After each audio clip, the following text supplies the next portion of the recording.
O nosso Viva Bem está começando e vamos falar sobre enfisema pulmonar. O Viva Bem faz um alerta para essa doença degenerativa que se desenvolve na terceira idade.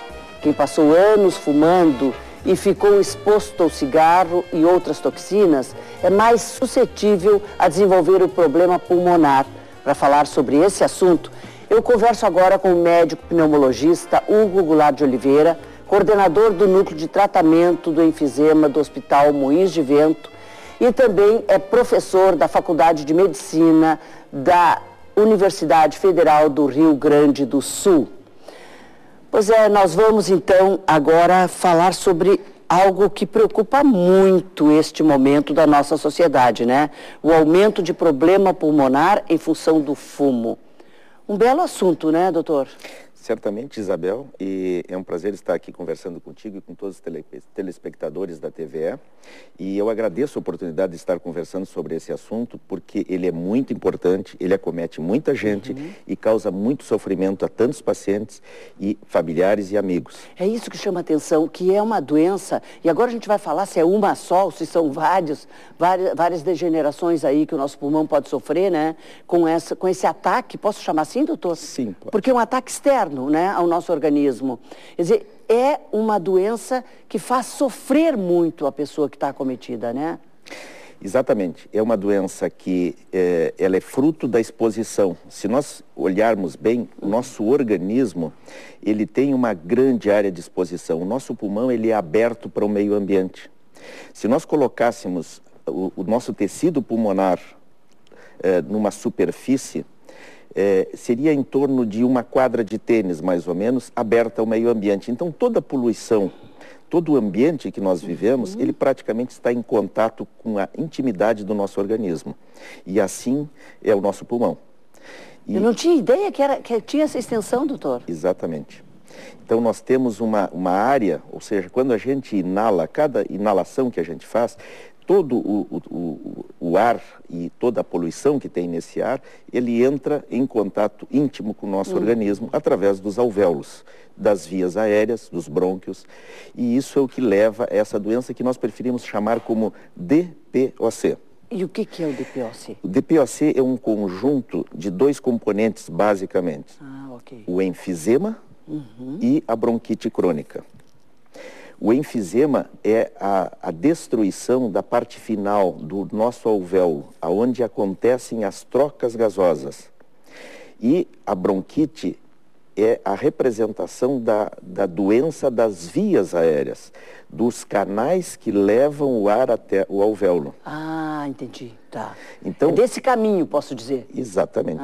Então, esses dois componentes, a bronquite, que é a doença das vias aéreas, e o enfisema, que é a doença do alvéolo, eles nos dão um conjunto que se chama DPOC, doença pulmonar obstrutiva crônica. Okay. E é muito bom que nós estejamos aqui conversando sobre isso, porque essa é uma doença, apesar de o nome, a maior parte das pessoas já ter ouvido, poucas pessoas conhecem. Foi feito um estudo por uma instituição internacional chamada GOLD, que analisou o conhecimento sobre DPOC. E no Brasil nós temos menos de 3% das pessoas sabem o que é. As pessoas até sabem que é pulmão, mas não sabem mais do que isso. Claro. E quanto mais a gente tiver oportunidade, que eu digo, claro, conhecimento, quanto mais a gente divide, mais ele aumenta e mais qualidade de vida a gente tem. Porque é através do conhecimento que a gente muda hábitos também, né, doutor? Especialmente esse conhecimento faz com que as pessoas possam se proteger. As pessoas possam evitar essa doença que causa muito sofrimento. E sempre que a gente puder, a gente deve falar para um fumante, né, doutor? Deve. Essa é uma das coisas que está mais estabelecida, é que o fumante, ao ouvir, especialmente do médico, mas isso pode ser de amigos, pode ser de familiares, pode ser de ex-fumantes, conselhos e sugestões para parar de fumar, isso é muito eficiente. As pessoas podem e conseguem parar de fumar quando mais aconselhadas são. Existe uma relação linear. Quanto mais o médico fala com o seu paciente, quanto mais tempo ele dedica na consulta a falar sobre o tabagismo, mais sucesso ele tem em ajudar o seu paciente. Que maravilha isso. É uma relação direta. Quanto mais possibilidade dele deixar. E para nós médicos é um prazer estar aqui conversando com tanta gente e que possa estar nos escutando e eventualmente se beneficiando das dicas aqui. Claro, pois é. E esse é o nosso trabalho há tantos anos no ar, né? Nós estamos desde 95 no ar aqui com o Viva Bem e nós temos realmente uma população que conseguiu mudança de hábito através disso que o senhor fala. Quanto mais eu ouvi, quanto mais me foi esclarecido, quanto mais eu tive esse conhecimento adquirido, mais eu consegui mudar meus hábitos, né?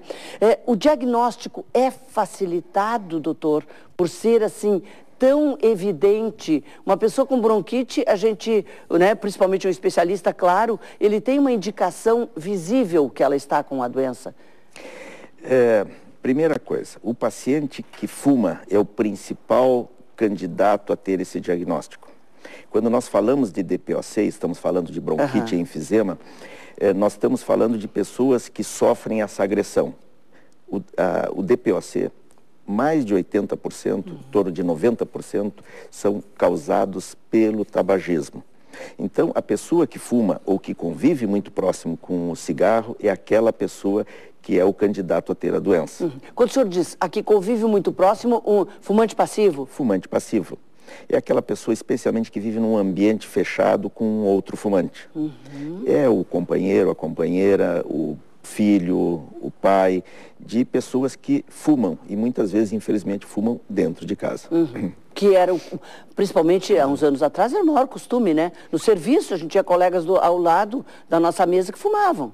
Isso era natural há um tempo atrás. Exatamente, exatamente. Hoje em dia a gente vê uma pessoa fumando num ambiente fechado, aquilo chama atenção. Claro. Mas infelizmente há poucos anos atrás isso não era. É que houve uma relação durante um tempo, né? A gente que tem experiência de vida sabe disso. Durante um tempo bastante longo, essa relação de cigarro com sucesso, com vida plena, os carros mais bonitos eram usados nas propagandas, sempre com cigarro, né, entre os dedos, né? Quer dizer, o charme das mulheres que fumavam, né? Hoje as meninas estão fumando mais do que os meninos, já me falaram isso, não tenho pesquisa científica sobre isso, mas as meninas, quando digo meninas, são pré-adolescentes, adolescentes, estão fumando. A juventude ainda fuma muito, infelizmente fuma muito. Nós temos conseguido uma redução do tabagismo de uma maneira geral no mundo e no Brasil, mas a mulher ainda está fumando mais, infelizmente. Fumando mais que o homem? Fumando mais que o homem. E também numa idade precoce. Numa idade precoce, a juventude ainda está sofrendo muito com isso. E a gente costuma ver isso nas festas. A gente tem que se preocupar com isso, né? Entre os tratamentos, qual é o mais comum, doutor? Isabel, se tu me permite, eu gostaria antes de conversar sobre o diagnóstico. Ok. Então, quando eu estou falando que essa doença é uma doença da lesão, da inflamação dos brônquios, dos alvéolos, eu estou falando que essa estrutura que nos é tão fácil respirar, ela começa a ficar alterada progressivamente ao longo de anos. E isso vai levando a tosse. Então, tosse é um primeiro sintoma muito importante. Tosse, produção de muco, de secreção. O nosso organismo se defende produzindo muco, produzindo secreção na via aérea. Além da tosse e dessa secreção, com a evolução da doença, vem a falta de ar, a dispneia. Então, ao longo de vários anos, dependendo da sensibilidade de cada um, dependendo da intensidade da exposição, as pessoas vão desenvolvendo lentamente esses sintomas. Tosse, secreção e falta de ar. E quando as pessoas se acostumam com isso, porque eu falo muito, eu trabalho com terceira idade há muitos anos, as pessoas dizem assim, essa é a minha tosse de inverno, a gente ainda está no inverno, né? Aí diz assim, essa é a minha tosse de inverno, sempre eu tenho isso nessa época. Essa repetição é um sinal muito claro, doutor? Essa pode ser uma manifestação. Não é normal ter tosse, especialmente tosse recorrente ou tosse crônica. Quem tem tosse, quem tem falta de ar, quem tem produção de secreção, deve procurar um médico, deve procurar um especialista em doenças respiratórias para que se tenha o diagnóstico. E o diagnóstico da doença pulmonar obstrutiva crônica, da bronquite, do enfisema, é feito com um exame clínico, uma análise por consultório, uma entrevista, um exame físico e exames laboratoriais, que no caso da DPOC é a espirometria. É o exame que mede a capacidade respiratória e detecta a obstrução das vias respiratórias. E quando o fumante diz assim, não, mas eu fumo já há tantos anos, porque o meu pai fumou não sei quantos anos, nunca teve nada no pulmão. Porque o meu tio fumou, eu conheço um que também fumou 30 anos e nunca teve nada. Mas cada um de nós é um, né, doutor? A gente só é semelhante. Exatamente. Infelizmente, todo fumante se prende a um exemplo. Exato, é por isso que eu trouxe. Que as pessoas costumam dizer, né, eu conheço um que ele fumou e não teve nada. Certamente a pessoa que fuma, ela está prejudicando a sua qualidade de vida e a sua expectativa de vida. De cada 5 fumantes, 1 vai desenvolver a doença pulmonar obstrutiva crônica. É um índice alto, doutor? É um índice alto, ou seja, de cada 5 pessoas, uma vai ter. É como se colocar uma bala no revólver, girar o tambor e dar o tiro. Quem vai querer dar esse tiro na sua cabeça? Ninguém. Mesmo assim, nós estamos falando de uma agressão ao pulmão que não causa só a bronquite ou enfisema, nós temos o câncer de pulmão também. Ah, sim. Então, eles vêm juntos? Eles estão muitas vezes associados. Ok. A pessoa que tem DPOC é uma pessoa que tem uma chance, um risco maior de ter câncer de pulmão. Entendi. Então, não é uma boa escolha. Não é, né? Não. E muitos anos de fumo para se ter algo, também tem essa relação ou difere de pessoa para pessoa? Difere de pessoa a pessoa, mas esse é um cálculo que nós médicos estamos acostumados a fazer quando entrevistamos, quando examinamos um paciente. Certo. Chamamos isso de carga tabágica, que é uma mensuração da intensidade do fumo, quantos cigarros a pessoa fuma por dia, e quantos anos ele vem fumando. Então, uma pessoa que fuma uma carteira de cigarro por dia durante 20 ou 30 anos, no caso, ele tem uma carga tabágica de 30 anos maço. Então, essa é a pessoa que já é um candidato a ter a doença. Certo.